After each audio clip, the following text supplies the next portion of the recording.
that is so tough that when it tries to take root, it cannot take root.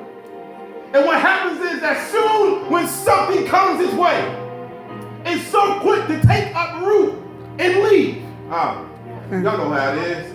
It's all good to give God the praise when we're in the midst of his presence and when things are going right. But when the world starts wanting to attack us, we take up root. That's why there's a blessing in standing still. Because it says what? We got to be like a tree, what? Planted by the rivers of water. Yes. So that even when we get tore up and beat up, that when it's our season, we shall produce fruit that what? Shall not wither, and it shall prosper. But it says that there's some ground that is thorny ground. And thorny ground is a ground when we have people around us like thorns. So that every single time that a seed is planted in the midst of our lives, these thorns that surround us come and choke the very seed that was planted in our lives and causes the seed to die. And God said, sometimes it's where you are positioned in your life that is causing these good seeds. And say, God, he said, Pastor, I hear every word that you preach, but for some reason, when I try to let it take root in my life, something happens. Amen. We can't keep blaming it on Mondays. Right. But sometimes it's because of what type of ground we are. Right. Some of us are tough ground. Some of us are thorny ground because we don't want to separate ourselves from these thorns. God, speak on today. We don't want to separate ourselves from the thorns in our life. Yes. Your relationship is a thorn. The place where you hang out is a thorn. And you wonder why the seed is not taking place. Oh my God, today.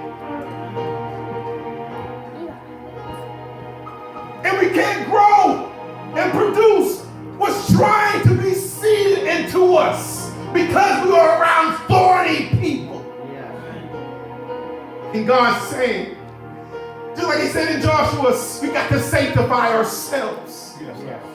And take away the curse from in the midst of us. We got to separate ourselves and prepare ourselves to be good ground. Because not only do we want to receive the seed, but we want the seed to take root in us so that what can be produced can become produce. Yes, yes. Ah, my God, today it says the earth, when it harvests, produces fruit that then produces its own seed. Yep. How proof is that? Yeah. How can things be torn down? How can grass be cut and then still grow back? Amen. How can flowers go through the winter time and still come back beautiful in the spring? And because when seed is rooted on the inside of you, seed produces seed that produces seed. So it does not matter how much that I'm torn down. It does not matter how much I break. It does not matter how much I have to go through hell. It's the fact that the seed took root in good ground. Wow, yeah. That my seed is producing seed. So God is saying to us, what type of ground are you? Wow. Are you willing to sacrifice the thorns in your life? I told you this before, just because the thorn is positioned in your life does not mean you have to live with the thorn. But God is saying this, you can survive without your struggle. You can survive. Come on, somebody. The children of Israel only went to God when they went into captivity. And God is saying, you can still serve me even though you'll never be captive again. You can still serve me even though you don't have to go through what you got to go through. You can still survive without your thorn. Yes. But God is saying that will you position yourself to become good ground? Will you position yourself to be available to receive the seed that is trying to be planted in your life? I wasn't supposed to preach this today. I was supposed to preach the next part of the text.